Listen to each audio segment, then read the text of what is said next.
Welcome to today's Lunch with Creative series. Before we begin, I wanted to introduce everyone to my co-host for today's talk, Shireen Gerges. Shireen is a Roski professor and the chair of the Undergrad Art and Design Foundation area. And I also want to introduce our very special guest, the director of the Corita Art Center, Nellie Scott. First, a little like a tech nightmare today. I can't hear you guys. I don't know if you can hear me. Sorry. Yeah, this is going to be fun. I just started by saying that. We're going to have some fun. Yeah. So first, a little about the Lunch with Creative series. Lunch with Creative was designed as a lunchtime conversational creative pause. It was created to bring our community together for informal conversations with remarkable individuals and groups to discuss timely topics and ideas. And we're hoping to open up unscripted conversations and to challenge all that participate to think about how our creative life and practice can bring value to the greater community. For many of us, 2020 has been one of the most challenging moments in our lifetime. And in addition to this period of separation and reflection, we've also been challenged to address and reflect on the political unrest, the social and racial injustices that still plague us decades later. And as we consider how the values of our school can affect change, it's helpful to know that members of the Roski community, even before it was called Roski, when the school was simply called the School of Fine Art, have walked this path. So to introduce the series for 2020, we wanted to focus on rad Roski Art and Design alums that have unusual careers and creative trajectories. And as one of the region's oldest art schools, we've had many illustrious artists and designers that have passed through our studios and walked our halls, which I love. So when I am on campus and I'm able to be on campus, I frequently remind myself of that. And many have gone on to have incredible and unusual practices that have impacted society and the communities around them. So one such alum was Karita Kent, also known as Sister Corita Kent. And yes, she was a practicing nun. It wasn't just a name that she gave herself. She graduated from USC in 1951, and while she was on campus, she began her experiments with printmaking, specifically serigraphy, or silk screening, which most people know by. And many of those pieces are the pieces she's best known for. Unfortunately, Karita Kent passed away in 1986, but her work has been well recognized, and as well as the story of her life and her career has been even more so recently broadly known. I'm so excited to have Nellie Scott, the director of the Corita Art Center, here with us today to share with us more about this remarkable woman's life and work, as well as share some stories about her values and beliefs and how that led her to create these incredible graphically based works that still feel particularly timely today.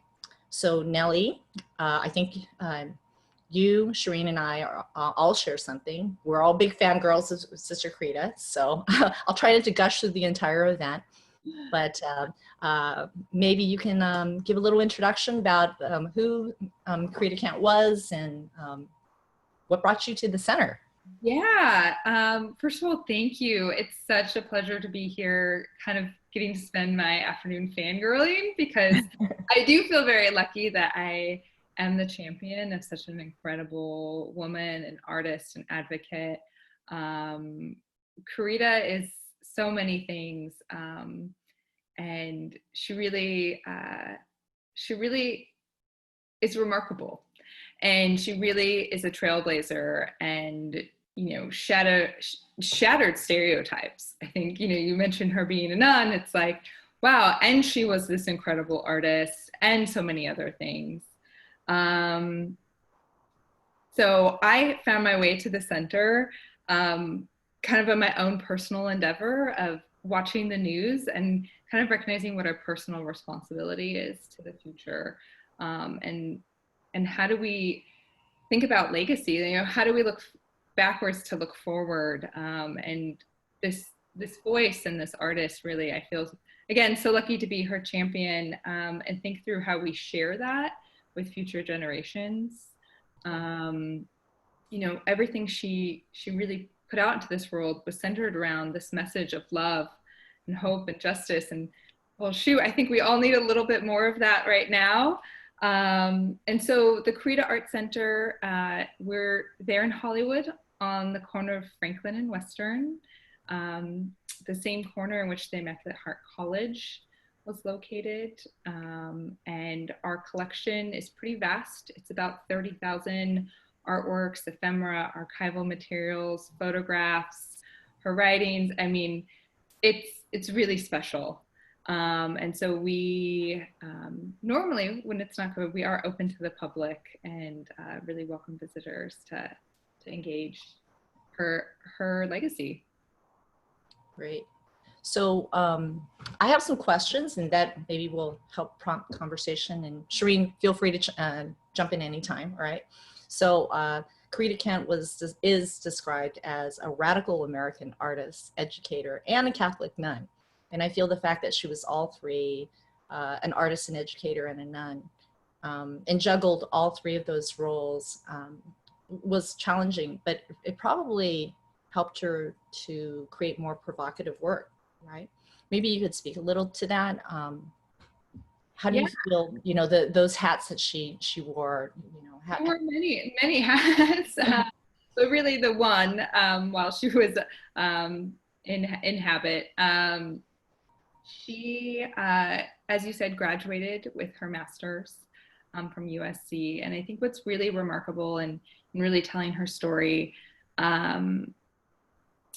she, you know, grew up in a working poor family. Mm-hmm. She joined the order in 1936 when she was 18, and valued education and I think and her practice. She was always an artist, and the opportunity to continue a career and an education at that time, you know, again, kind of coming out of a Great Depression and right before World War II, and, you know, kind of looking at the larger social climate.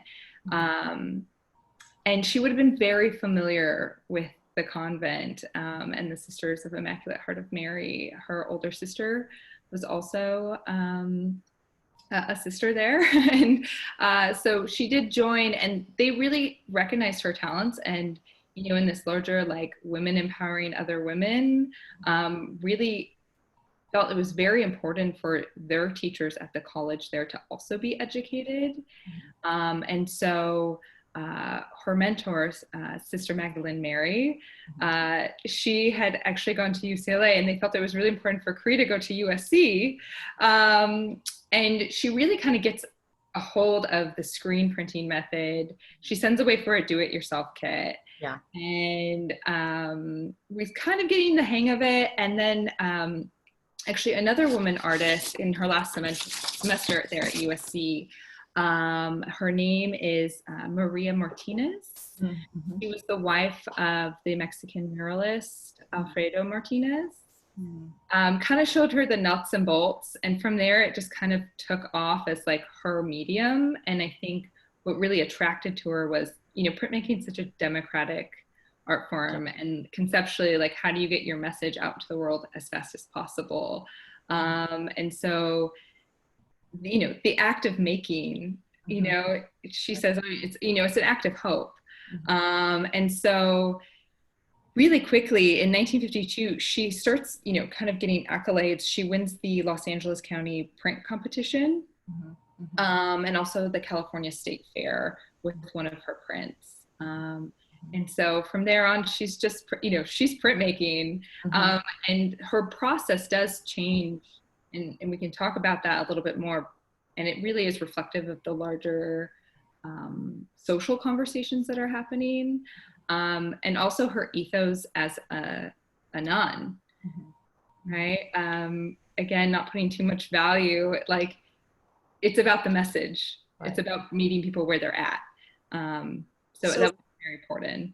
Yeah, I don't mean to interrupt. I recall reading something too, that one of the reasons printmaking was so appealing is because, I mean, you don't create a single unique object, you create multiples. And so there's something about that, you know, it can not just be more widely distributed. I mean, one of the things that, you know, before we leave, I'll read the rules that are behind me. By the way, that is one of my favorite pieces, and it's not one of her more colorful pieces, but I think because there's so much concept and ideas that are behind that. But it was also because then the work could be more widely distributed and actually shared with others, right? Which is another thing I think a lot of us that kind of straddle that art and design thing, right? We appreciate that about design oftentimes is for a non-art audience. And I think that, you know, printmaking, you throw printmaking in that as well. And, you know, I mean, it's a perfect companion skill set to have. So, yeah. So, but she also was an educator. And so, you know, a couple of us are professors here, right? Maybe you could talk a little bit about that, because it, you know, it's not just that her work influenced people, but she actually directly influenced young artists, mostly. Yeah. You know, I think one of my favorite parts of this job are hearing from her students. Yeah. Because I think what you see when it's just such a human story, right? I think we've all had that educator that's changed our lives or was pivotal to where we're at now. And you can, when you speak to her students, you really, and that could be somebody who took one class with her, and it's somebody that could have been, you know, by her side in the printmaking studio. Mm-hmm. And that effect that she had on those students it's almost the same. You know, I think that's how incredible she was in what she was impressing upon people with their own, creating pathways for their own creativity. Mm-hmm. And so you see the ripple effect out into the world. Mm-hmm. So, you know, she has many notable students that kind of went on and have done incredible things, but also with those same kind of sets of ethos. Many of you are probably familiar with Self-Help Graphics. Sister Karen was a student of Korita's. I mean, again, you can see this kind of larger conversation happening at the Immaculate Heart College. Mm-hmm. You know, this idea that you would have to take literature courses to then take an art course. Like, these are all the interdisciplinary creativity and feeding into one another. And she really created an environment that was, you know, demanding from some, but also really broke through. And she taught people how to look and how to change the square foot they were standing in and find gratitude in the everyday. And you see that in her art, but you also see this very collaborative environment, you know, with the 10 rules, which we all love, is, you know, that's something that she made in collaboration with her students, you, in this kind of early social practice of what's important in an educator and what's important in a student, and we together make the classroom. And so, yeah, the 10 rules are definitely a favorite. So, you know, that's interesting. You know, before we all came on, you and I had this conversation, and I had shared that was another thing about her, the thing about being an educator, right, which does add to your practice and your beliefs in your own, you know, your own creative making, is so important. But how well she not just articulated, but how her students talked about that. And also just the way that those connections kind of branched out, not just with her, you know, her classes or the people that she knew, but, you know, someone that follows a lot of, you know, I'm always interested in, you know, schools, obviously, because I'm the dean of an art school, right? So looking for the best examples, but some of the schools and the programs that I most admire are the ones where those connections are not just apparent. You actually see, you know, I describe it as a thread, right? That you pull that thread and there's another person that precluded that practice, or there's another person that, you know, was influenced by that. And you can see that in her work. She wasn't just someone that was quietly working in a studio by herself, you know, that had this creative impulse and a lot of talent, obviously, but she affected her students. She also affected a lot of her contemporaries. For example, when I first became so interested in Karita Kent, obviously it was always the artwork first, right? So you're drawn in by the artwork, and then you hear about the life of the person. And in particular, you know, I've always been a huge fan of the Eames, the Ray and Charles Eames, and she used to bring her students to their studio, right, to do these exercises. I think that that's amazing. People forget that, you know, in Southern California, this locale has brought together such an incredible group of just individuals that were doing things at that time. Alfred Hitchcock was another one. I saw that. And Saul Bass was another person. I mean, it just goes on and on. The people that admired her work or were really supportive of the things that she was doing. And her students obviously must have been just, I mean, I can't even imagine, right? Like, I think it's what either. It's like, I would have loved to have been a fly on the wall. yeah.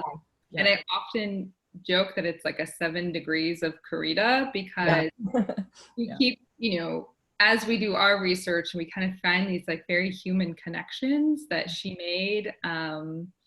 And certainly the Eames, but it goes so much wider. You know, I think sometimes people hear that there was a nun and she was in habit and that, you know, she's just there on campus, but she really took her students all over Los Angeles and was very well aware of the shifts in the art world. She and Sister Magdalene Mary would go on an annual trip to New York, you know, and very much a part of the scene. And, you know, they would have seen Warhol's show in 1962 with the soup cans. They would have seen Duchamp's show at Pasadena, who, you know, this kind of like merge of pop art. And what's so unique too, and there's this wonderful book by Susan Deckerman who talks about Vatican II in relationship to the pop art movement, but also like this larger happening that kind of keeps bubbling up and out of her studio. And it really is, you know, Southern California design. You know, I think sometimes with California, our greatest export is our culture, especially in the 60s. And you see that with who was coming in and out of that studio, who she was in contact with. And again, you know, this, the same way we are now with artists, like we all inform each other and kind of, you know, it's a dialogue that's happening. And what she was creating and what she was doing there was really incredible and with such heart. You know, I think it always comes back to she really meets people where they're at, you know, on so many levels. And it's not just this surface, you know, packaging she's appropriating. Like there's a reason and a message behind there that she's trying to impart onto the viewer. And it's something that we still are learning more about. So do you think that maybe her, well, obviously, you know, the way she was exploring the physical city itself probably allowed her to develop these interests in, you know, social justice in particular, because California has always had, you know, had a very all these diverse communities and everything. But, you know, she was firsthand seeing this and bringing her students to all these communities. And even though, you know, she was teaching in this private, you know, Catholic college, primarily to women, right? I can just imagine, because of, you know, the empathy that she had, and it wasn't just an interest that I think, you know, she fabricated. It was something that she obviously believed in every single aspect of all these like roles that she had. So why do you think that even now her work just really speaks to people? I mean, I see it everywhere. I mean, and it's really taken hold too, which I love that it has, because I think Shireen's on, but, you know, I know that the two of us for the longest time, it seemed like, you know, if we found something, we shared an office for a while. And by the way, we used to do an annual New York trip as well, because we felt it was important to see both coasts and understand creative, you know, communities and industries from both coasts, because there is a slight difference, obviously. You know, did it present difficulties for her with the church? Loaded question. I know the answer. Yeah. I think, you know, there's this really wonderful book that just came out that's LA in the 60s, that set the night on fire. And I don't have my copy. It's actually in my office, but it's really, there's an entire chapter on kind of how you see what's happening in Vatican II and the church and the diocese, and what's happening with these other movements all kind of at the same time. Very similar to what we're looking at and talking about today. I think what's interesting is, like, we think, oh, she was just going to a gallery show. Well, do you know how unique that would have been and what kind of permissions they would have had to seek to be able to go see a movie, which they would go and sneak in the back to see like an Italian film noir, you know, just because she really was in taking all of these different media in, you know, that post-war boom of consumerism and like thinking through the message and how that can then turn to discuss faith. And she definitely, I think the Immaculate Heart community or the sisters at that time, they definitely, yeah, it's, you know, that's an entire history that's fascinating to me of the conflict with Cardinal McIntyre. And I think that Korita really kind of became the figurehead of that for some reason, just because she was so publicly known. And I will, if there's time, I would love to show two works that are maybe some of my favorites, because you see these kind of acts of resistance to still like using her art for activism, and using her talents to contribute to things that she cared about. And she was, well, you know, they're very well aware of what was happening. And I think they still feel very fresh. Yeah. The color's still fresh. The design feels fresh. That's why you feel like if you walk in to a gallery right now or into an exhibition, it's like, well, that looks like it could have been made tomorrow or yesterday or tomorrow. And it's really, I think that's some of that real talent shining through. But also the message is really resonates right now as we're at this juncture in our own legacy of what kind of world do we want to leave for the next generations. So do you want to share some of the images? Yeah, I can. I bet everyone would like to see some images. Yeah, great. So I might have included too many. Hold on. No, there's no such thing. I tell you, we'll look at all of them. Heavy hand. But I did include a few images. These are, this is Korita here as a child. She was part of a larger family where she joined the order. You can see how young she is in that bottom photo. And you see on the right with her with a camera in her hand. The photography is really a huge part of her practice and her process. So she would take photographs and then incorporate them into her work. So I'll put a little plug. If you stay to the end, we have a little announcement that we'll share, but I'm going to wait until the end. All right, go ahead. Oh, wow. Okay. Oh, sorry, that's a little grainy, but this is the mother house here.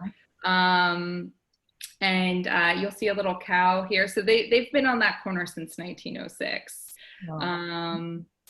This is one of my favorite quotes of hers that I included because I think we all need a little hope at the moment. These are her early works. So this is some of her works from the 50s. Again, still very well aware of what's happening in the larger art world. So you see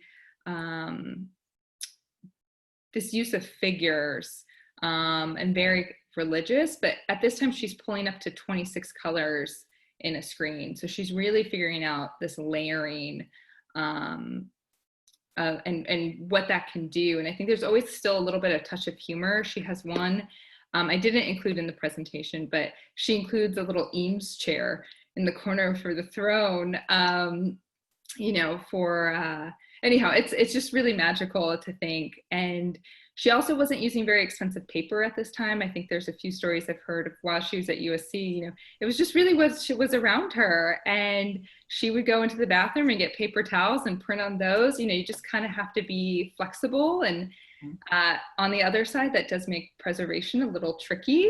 But you do see this switch after the 50s into what she's probably most known for, which are those 60s, the typography. And so she uses language and the letter form as kind of like her still life. You know, it's instead of a bowl of fruit, she's using typography.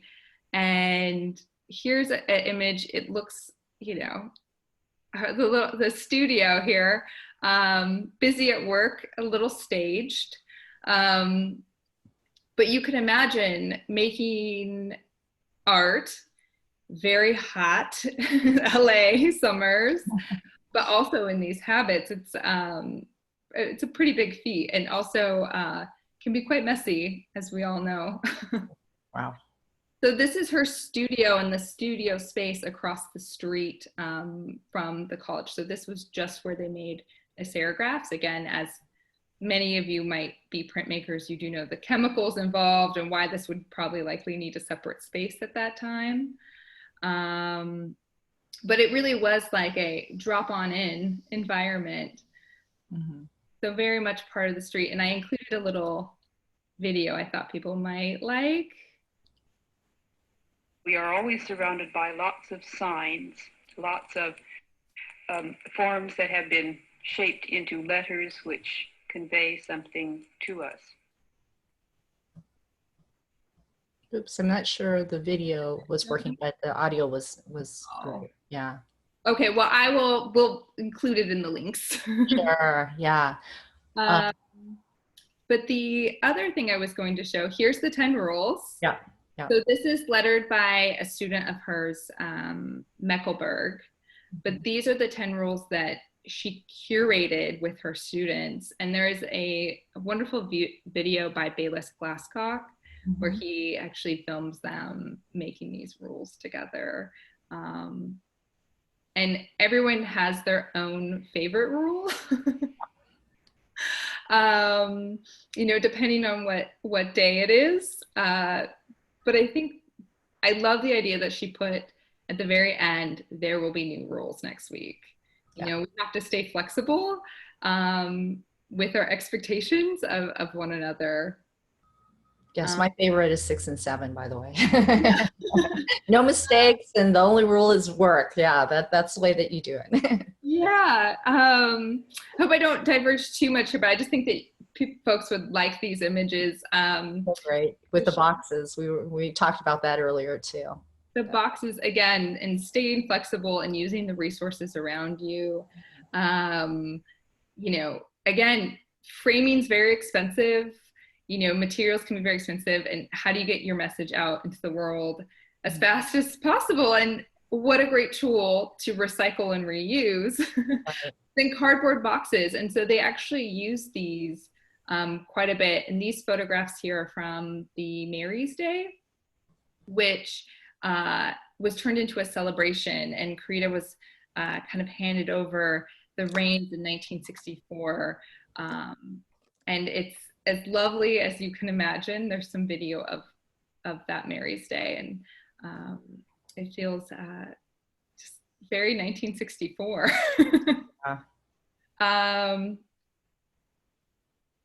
Here again, she is with her camera. So I included a few images kind of side by side so you can understand her process.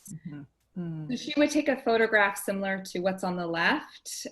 So she would crumple it up, manipulate it, you know, trim it, kind of really get it to an area where she liked.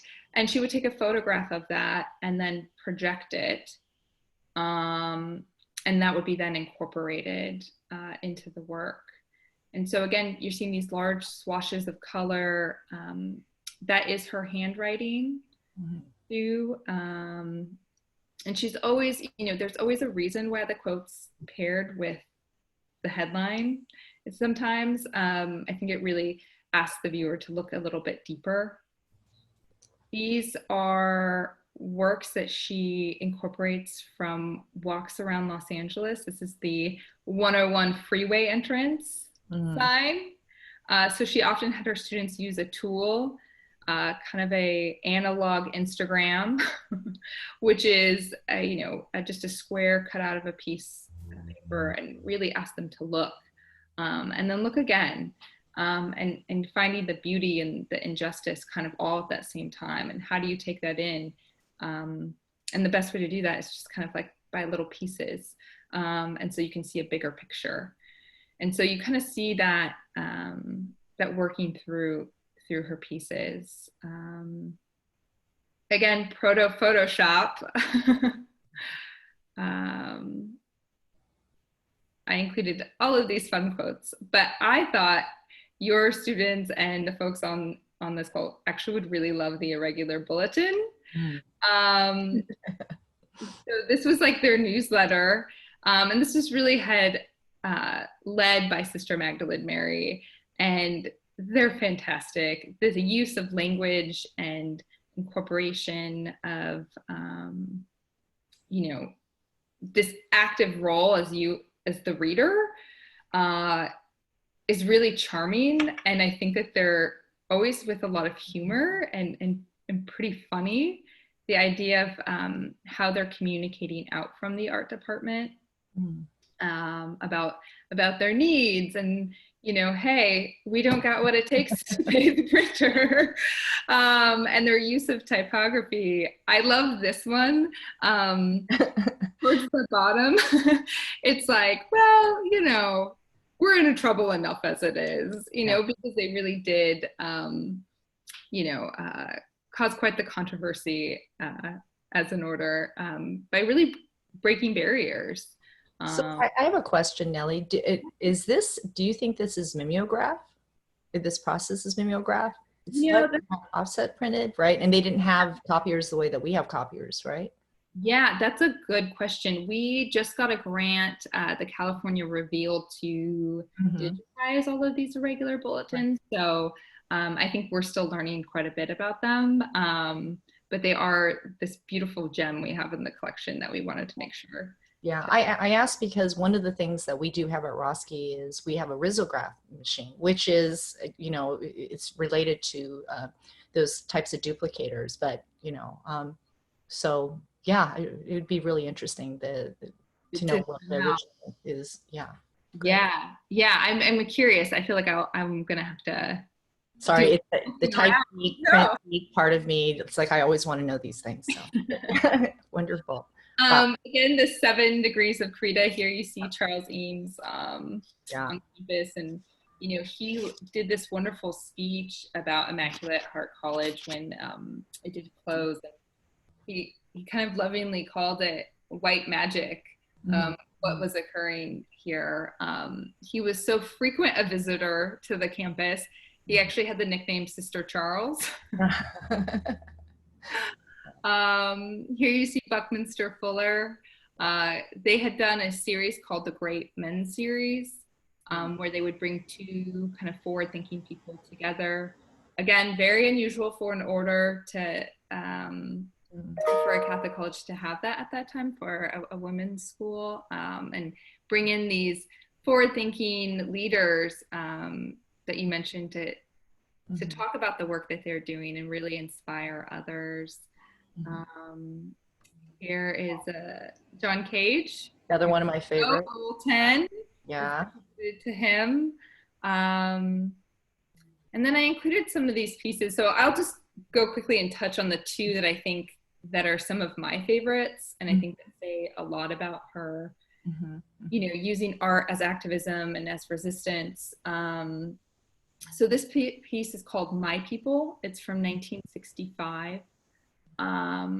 And the Watts Uprising had just happened, and the LA Times, this is the cover, and if you really spend time with this piece and read the language, it's quite wrong, quite ugly, in talking about it, about the Watts Uprising. And so Korita turns this on its side and then includes this really large swash of red with the white lettering, and the smaller text there is from a priest who was also a social advocate who was marching in Selma at the time, and this is from a sermon that he had given, and the archdiocese there in Alabama had was anti nuns and priests marching for civil rights and getting involved. And so this is what she does. She puts this together in her own, like, this is important. I think we need to view this. And this is one of the first times she's incorporating media this way. It's as if she's reporting the news. And here she is saying, like, this isn't right, and putting it on its side. She would have been very familiar with Watts. She actually was one of her great inspirations, the Watts Towers, and would often take her students there. Here again, you see this "make love, not war," incorporating Beatle quotes. So using pop culture as a way to share the message. These are a few others. The other piece that I really find powerful and powerful today is Power Up. So she makes this shortly after Dan Berrigan visits, and this is before he was maybe as infamous as he is now, as the radical religious left. And the cardinal at the time disapproved, just did not want him speaking at the Immaculate Heart College. And well, they kind of worked around that. and they did get a letter. And so what she does is she makes this work, and she includes that bottom text there in the bottom is all Dan Berrigan, or it quotes from Dan Berrigan. And again, like an act of resistance. And this piece has been really powerful as of late. In 2016, it was hanging at the Portland Art Museum. And there's these wonderful stories of people not only coming to like pray at it, but also just to come visit it the day after the election. And there was a wonderful artist in residence there who asked the city of Portland and illustrators and other designers to make a Power Up their own. And she incorporated that into a larger print. And then they just sat there making prints. So it was this idea of like how we think about legacy and community, and then living on through that. So that's one of my favorite stories, and so I always like to tell it. Wow. Here are some more works. These are after she left the order. This is the Heroes and Sheroes, 1969. Again, incorporating media in a way that they feel very fresh. The colors are purposely chosen the way that they are. This piece here, Passion for the Possible, really speaks to a lot of people around what hope means. You know, it's not just optimism, it's hard work. And you have to show up for hope and for possibilities. So anyhow, I will go quickly through this lesson. I know we'll always get on my soapbox about Korita. After she leaves the order, she moves to Boston and continues her life as a private artist. I think this is what everybody thinks our office looks like. But she was taking on commissions and these large swashes of color, and you can see things change. So this is one of her more notable works. It's the largest, the Boston Gas Tank, which is a landmark there in Boston. It's just this touch of rainbow that people know they're on their way home. And then, of course, right before she passes, the Love Stamp, which sold over 700 million copies. So one of the most popular, postage stamps. Yeah, it's incredible. A little bit of art for everybody. But that was you can wonderful. Yeah. Yeah, it's easy to. She made about 800 serigraphs alone, so plenty to be inspired by. And incredibly prolific, always prolific, right? I mean, aside from the fact that these are multiples, and so, and anytime you pull a print, you know, they're slightly different. That's the thing about the hand, right? Which is really wonderful. So, you know, to me, when I think of Karita Kent, and maybe this is a little wishful thinking as well, but, you know, she's the quintessential USC Roski alum, you know, with her exploration of all types of art mediums and medias, as well as the way that she combined things, including photography, which a lot of people, you know, they see the images, but I don't think that they realize what a an incredibly prolific photographer she was as well, right? And typography, and how she incorporated typography and found images, graphic design, obviously, repurpose advertising, and printmaking. So where do you think this spirit of exploration and investigation came from?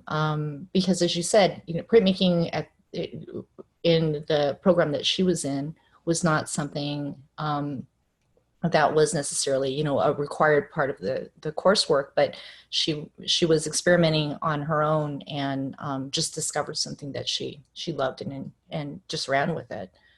So where do you think that this comes from? I think that can't really be decoupled from her faith to some degree either. And what, if you're not familiar, or folks aren't familiar with Vatican II, it really was a large reform that changed like how were we speaking to people, like changing the language of, mass to like speak and meet people where they're at. And this, truthfully, for the Order of the Immaculate Heart of Mary sisters in that college, they really took that to heart. They really wanted to continue to show up for change and to meet people like out of habit. Like, how do I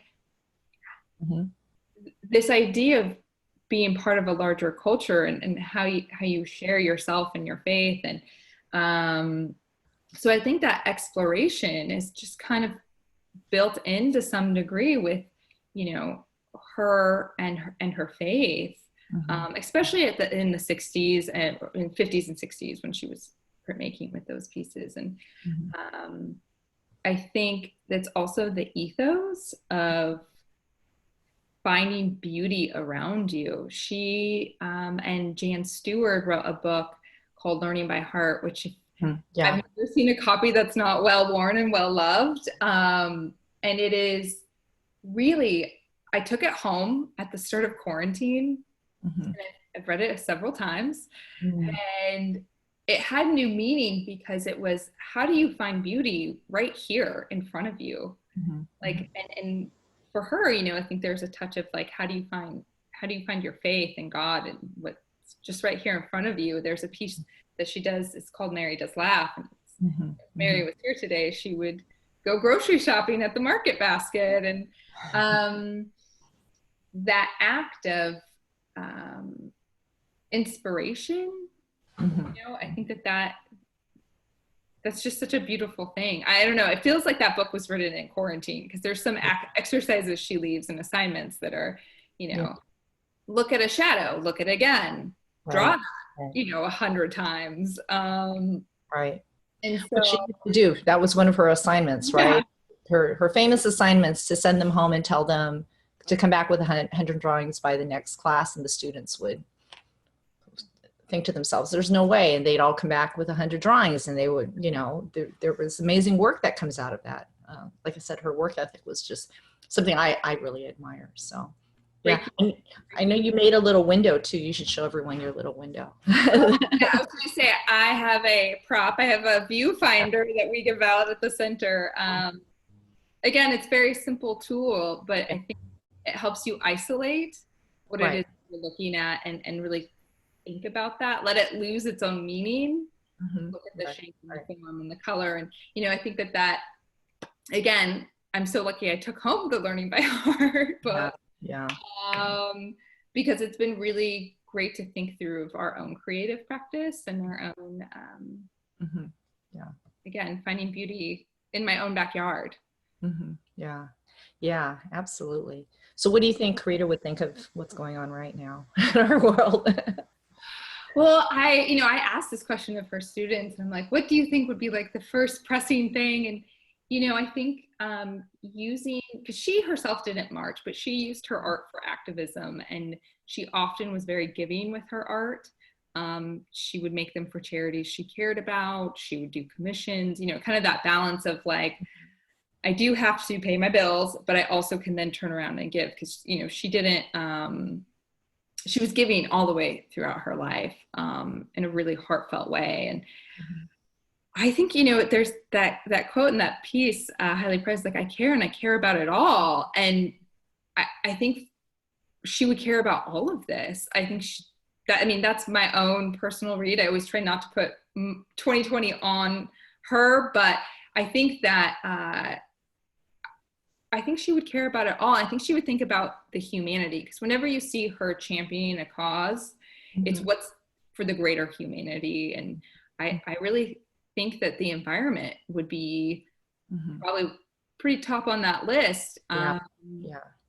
And because there's this wonderful speech she gives about what it means to be an artist and coming together for a collective community to save the planet. And that was written it was anti-nuclear war, but man, does it resonate for the environmental and climate change and how we're treating one another. Right. With humanity and finding hope and joy. So that's my personal view. And I think that's our job at the Corita Art Center, is to think of how do we take the ethos that she put forth and carry that forward in new and different ways to react to the now. Yeah, I think one of my favorite things too is you discover it everywhere too. You discover her work everywhere, right? You turn a corner and it's at the Soho House. You turn, someone has it hanging in their office. And yeah, Shireen, I think you had a question. Go ahead. Well, I have so many questions, and I'm sorry, my internet keeps bouncing me off the meeting, so I don't know if you already answered this, and I'm keeping my video off, hoping that I'm not going to get bounced out of the meeting again. But one of the, as a follow-up to Haven's point, this idea of one of the things that I love so much about her practice is this idea of joy and protest, and a kind of self-nourishing and self-care while we're doing this very hard work. So I was wondering if you could speak to that a little bit. And also a question that I've had, I don't know if you've covered already or not, is how connected was she with other civil rights organizations in the city? I know that there was this strong connection with Self-Help Graphics, which was doing a lot of community work at the time. So it's kind of two sort of related questions, and I don't know if you could maybe expand a little bit on those. I think that, for her, again, she really was just using her art to express the message. I think you kind of see this wonderful friendship with Dan Berrigan and thinking through some of those issues that frankly we're again facing today and talking about rightfully so today. And what does that mean in the history of Los Angeles? And Korita, so Sister Karen opened Self-Help Graphics after Korita had moved, but she was always coming back. Korita was frequently here in Los Angeles, the sisters, and later on becoming the Immaculate Heart Community in 1970. That was her family. When she passed, she left her estate. She left some work to the Grunwald and Harvard, her papers, but she left everything to them. And so that really says a lot of LA is her home. This is where she really saw the fabric of what this could be. And I think that, the Immaculate Heart Community has done such a wonderful job of thinking through that collection. And I think there's, again, that book that just came out that really speaks about what's happening here in Los Angeles with civil rights and all of these kind of concurrent factors. Cardinal McIntyre might have responded very differently than Immaculate Heart College did. They were doing artist talks too, and they really wanted to figure out a way to share that message. And so how do you do that with the tools you have, especially recognizing that they likely couldn't go out and do some of those things. They still were teaching, they were still on the schedule. It was still very unique for the permissions for her to be able to go and give lectures across the country. Those are all special permissions that had to have been received. And how were the serigraphs distributed at the time? I mean, we see them, like Haven was saying, all the time now. We see them at, you know, fancy hotels and art fairs, and we see them, you know, as kind of these celebrities. signed collectible pieces. But, you know, at their core, I'm imagining that they're disseminated at the time in a very different way. Can you talk a little bit about that? Yeah, and I think you can see some of that ethos. She didn't number them. There's a few situations where she'll put the edition size, but for the most part, she never attached a number to each one of the prints.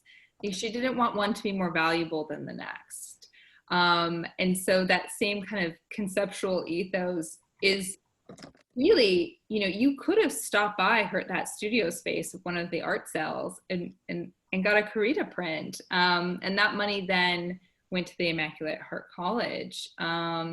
So because she was on this, you know, lecture tour, her work's in so many prominent collections. And we're still learning so much about where all of them landed. And some of them, we know that there are not that many left too, you know. They are works on paper. You know, they might not have been cared for as preciously as we care for them now. And so that's part of the incredible legacy she leaves when you do multiples like that. You know, they kind of just went out into the world.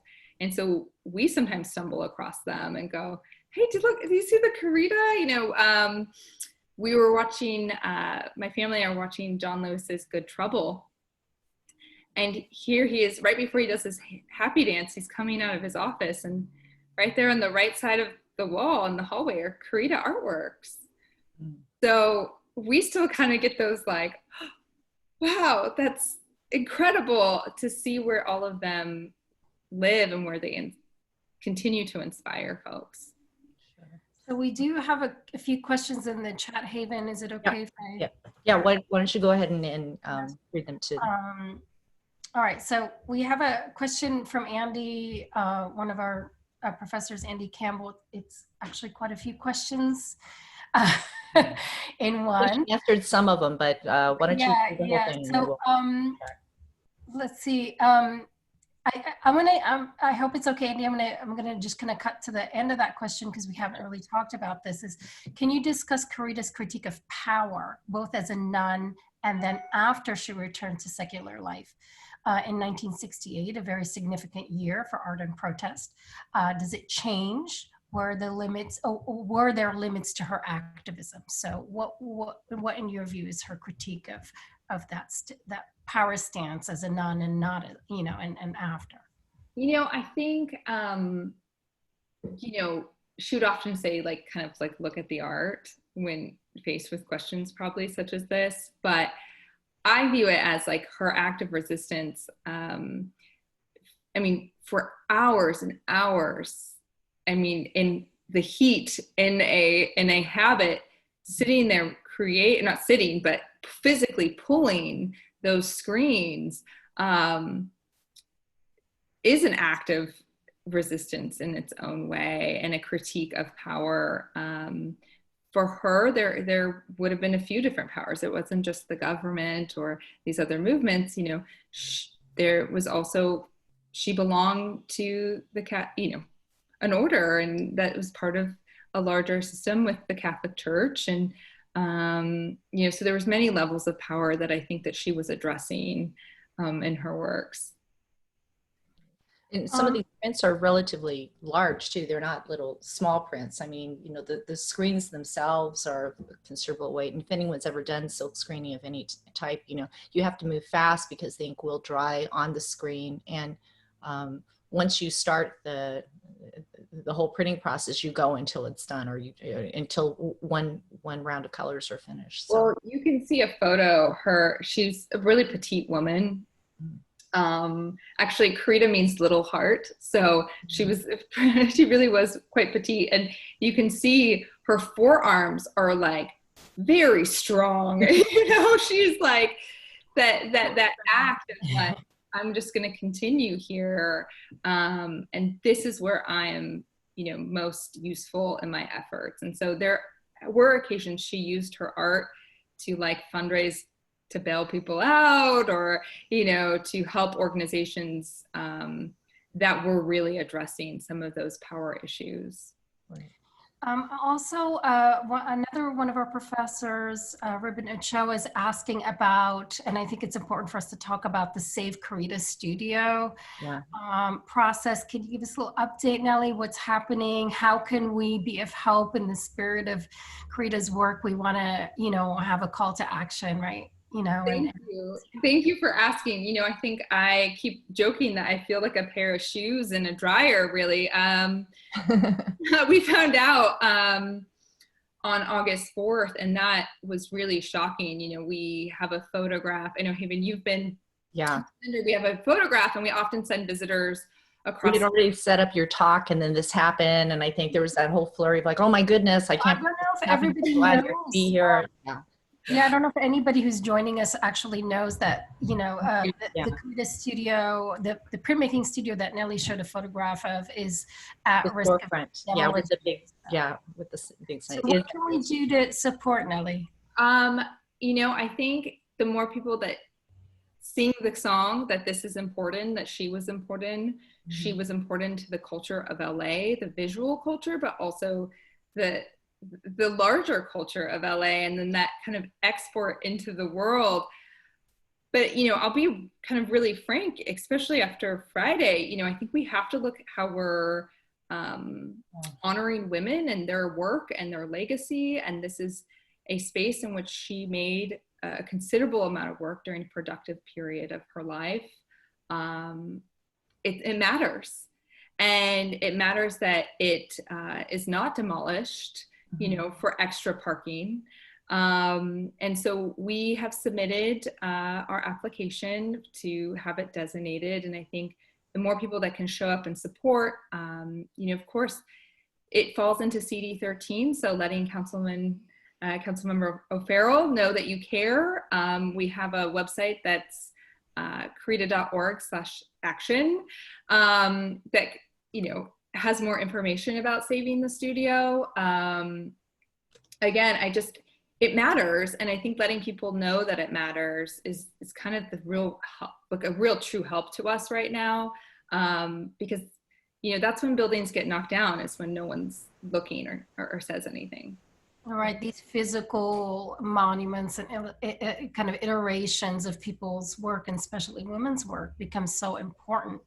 And like you said, they're often so neglected. So Sharazad did post the link on our chat. So if I could point everybody to that. And we do have one more question if we have time, Haven, is that all right? Yeah, and then I have an announcement, so don't leave until I have a chance to make the announcement. Go ahead. So Ruth, our Professor Ruth Weisberg wants to know a little bit more about Korita's years at USC. Who did she study printmaking with here, if you know? I don't know, and I feel like I need to do a little more research. A little bit of research. I can actually probably answer that question. Yeah, Haven may be able to answer that.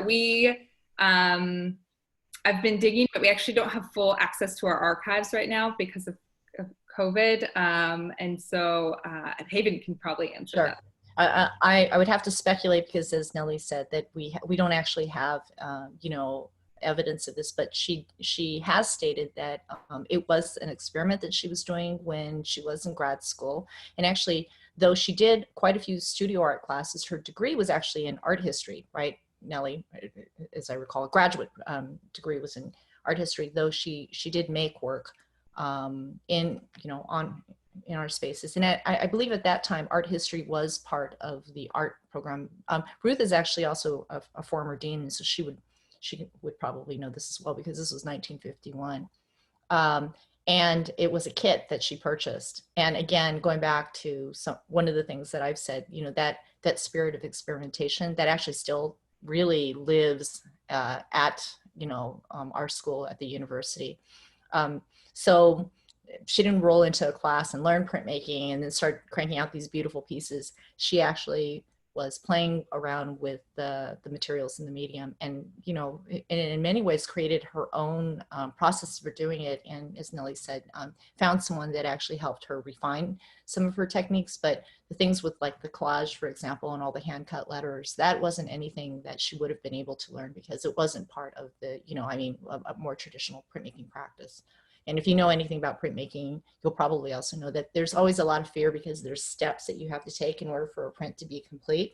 So the fact that she went so far with the materials and mediums, I love that too, because, you know, I have a thing I say, which is that, you know, it's like you drive that car until the wheels fall off. That's what it's like with printmaking in hers. So yeah. So I know that we're just a little tiny bit over time, but I do want to make a quick announcement before we let Nellie go. And also to thank you, Nellie, so much for allowing me to geek out with you several times now about Karita Kent, because I've even told Nellie, there have been a couple of times in the, you know, there have been dark moments. We know that this has been a really difficult time. And then I've had these great conversations with her and immediately just been reminded about, one, how much I love, you know, not just what I do, but the fact that I'm at this institution and there's been so many remarkable people that have come through. And it makes me feel very connected, not just to this region, but to those, you know, those amazing people that are part of our history. And it's something I couldn't be more proud of, that she actually, you know, she was an alum of USC. But I just want to make this quick announcement that in partnership with the Corita Art Center, our school will be collaborating on an ongoing project to help document some of Karita Kent's old photographic archives. This is amazing for us because many of these images have never been seen. So if there are students in the audience here today that are interested in participating in either internship opportunities at the Corita Art Center or research opportunities to help document her photos, please contact my office. We'll put you immediately in contact with Nellie.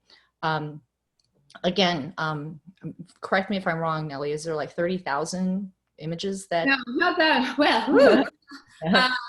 Sorry, see, I grew bigger in my mind. I actually wish there were, you know, we have a slide collection of about 18,000 photographs that, the photograph you saw there of the studio is actually one that Korita had. Okay, 18,000 is still a lot. That's still a lot more that we're going to do in a couple of weeks. So we're very excited that they have offered to do this. And again, in some ways, I feel this is a way to kind of bring Karita Kent back to our campus as well, and kind of just remind ourselves of our history. And then one final just announcement is our next Lunch with Creatives, it will be with Rochelle Gribble, who was an undergrad alum from several years back. And it's a little different than this one, but we really appreciate, you know, so much that you were able to spend some time with us today. And maybe I can just read the rules as we leave, okay? Yeah, or if, I don't know if you and Shireen have it with you, if you want to chime in and, you know, read your favorite rule. I'll just fill in the blanks because I already told you my favorite, right? So, so rule number 1 is find a place you trust and try trusting it for a while. I think we all need to do that these days. Rule number 2, your general duties as a student is to pull everything out of your teacher, pull everything out of your fellow students. Rule number 3, the general duties of a teacher is to pull everything out of your students. Rule number 4, everything is an experiment. Rule number 5, be self-disciplined. This means finding someone wise or smart and choosing to follow them. To be disciplined is to follow in a good way. To be self-disciplined is to follow in a better way. Someone else can read rule number 6. I can move. Nothing is a mistake. There's no win, no fail. There's only make. This is also one of my favorites. Yeah. Rule number 7, the only rule is work. If you work, it will lead to something. It is the people who do all of the work all the time who eventually catch on to things. And rule number 8. Oh, I'll read rule number 8 because I can sort of see it, but you have to scoot over again. Oh, okay. Don't try to create and analyze at the same time. There are different processes. Yes, I kind of like that one. I think that's one we should be reminded of too. Many of us with formal arts educations, we often edit before we actually start making those things. Rule number 9 is also a really good one. Be happy whenever you can manage it. Enjoy yourself. It's lighter than you think. And Nellie, you should read rule number 10 because I think that's Sure. This rule is we're breaking all of the rules, even our own rules. And how do we do that? By leaving plenty of room for X quantities, John Cage. And at the very bottom, there's helpful hints. Always be around, come or go to everything. Always go to classes, very important for students out there. Read anything you can get your hands on. Look at movies carefully often. Save everything. It might come in handy later. There should be new rules next week. Yes, and thank you all, and maybe you'll make your own 10 rules for your studio and your life, and I hope everyone is doing well. Take care of yourselves, and thank you so much for joining us today. All right. Thank you. Bye.